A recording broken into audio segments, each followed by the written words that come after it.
reporting for TTN HD Production Live, here with casting director Jeremy Gordon. What inspired you to get into casting? What inspired me? I was actually just in the right place at the right time with casting. I studied acting in college, and then somebody that I know was working for a horror production company, and they handed me a script and told me, "You're going to be the casting director." Okay, sure. So it was kind of picked it up as I go along and figured it out. But I think what inspired me to stay in the business was having learned what actors go through, studying acting. Casting was what I was supposed to do. I like working with the actors and being on set with them as a producer, being in the sessions with them as a casting director. I think that's kind of what inspired me to stay with it. But what got me into it was being at the right place at the right time. What's the most rewarding part of your job?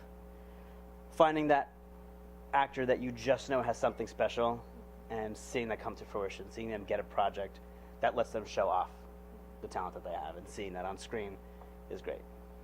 What's your process like? How do you select people to come in, and then how do you choose? The process, I guess, is probably similar to a lot of casting directors. The agents will pitch, or they submit them online. We look through the hundreds or the thousands of submissions that come in, pick the ones that we know, the ones that we want to give a chance to. I meet a lot of actors in workshops, if I go to showcases or comedy nights. So I try to bring in actors that I have met.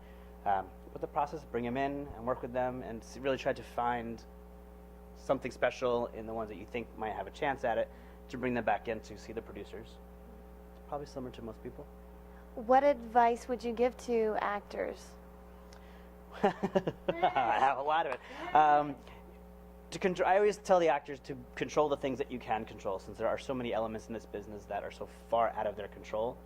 Control the things that you can control. Don't be late. Don't forget your headshots. Prepare your lines.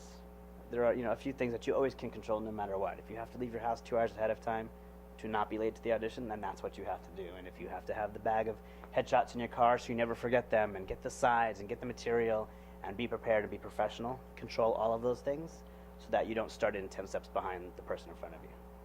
What's the number one mistake that actors make? I think being unprepared. It doesn't matter what level of name they are. They could be a first-time auditioner. They could be a celebrity actor. Actors just sometimes are unprepared, whether it's because they forgot, or they're being lazy, or they have 25 auditions that week. Sometimes they come in and they're not prepared, and you can see that. And then you just, okay, that wasn't very special. That wasn't very good. Okay, next actor. Does it make you feel uncomfortable while you're watching? Yeah. Sometimes, yes, sometimes, unfortunately, we are a little bit uncomfortable if they're unprepared, or if they're really, really nervous and they're shaking and the paper's shaking and they don't know really how to handle it. Sometimes that can be a little uncomfortable, but I think it's probably more uncomfortable for them. I've heard that casting directors know within the first 10 seconds an actor walks in the room. Is that true? A large majority of the time, yes. I mean, sometimes it could probably be even worse than that. They walk into the room and they say hello, and it's not the right look, it's not the right style, the voice is not the right vocal quality. Yes, but within the first few lines of them reading, if it's right to go further or not. But on the opposite, I have had times where somebody improves over the course of the 2 or 3 page audition, and you're like, oh, okay, that was not what I expected. That's great. What are your favorite types of projects to cast? Indie films. I do like my TV shows, but I think indie films, for me, I feel more creative. I can feel more involved with the process, where I'm working with one director, maybe 2 or 3 producers, and not a whole team of network and studio executives that have to approve every step you take.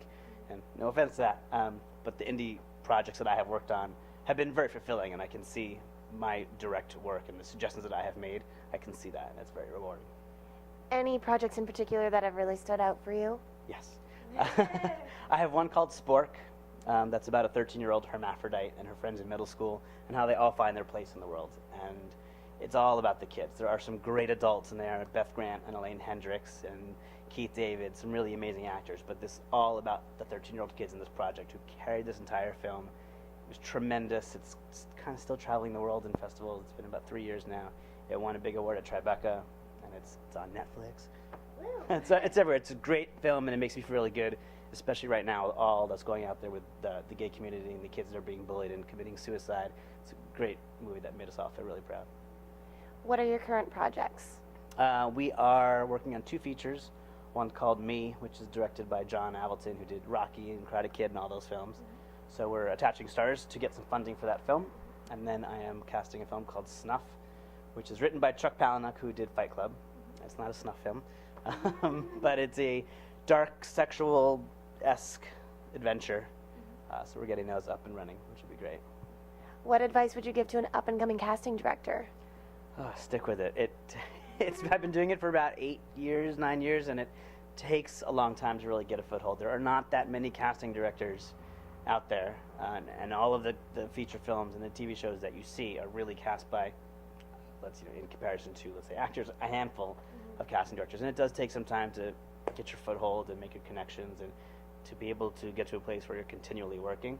So definitely just stick with it and to be patient and enjoy it, because there are a lot of bitter people in this industry, and unfortunately, casting seems to take its toll, but I think stick with it and stay positive and just enjoy the process. And what are your goals for the future? To keep working. To get to a place where I can make a nice living and be stable, financially stable, and get to a place where I can, let's say, buy a cabin in Big Bear or Palm Springs or somewhere else and be there and enjoy it, and then, come to LA and work on a few projects.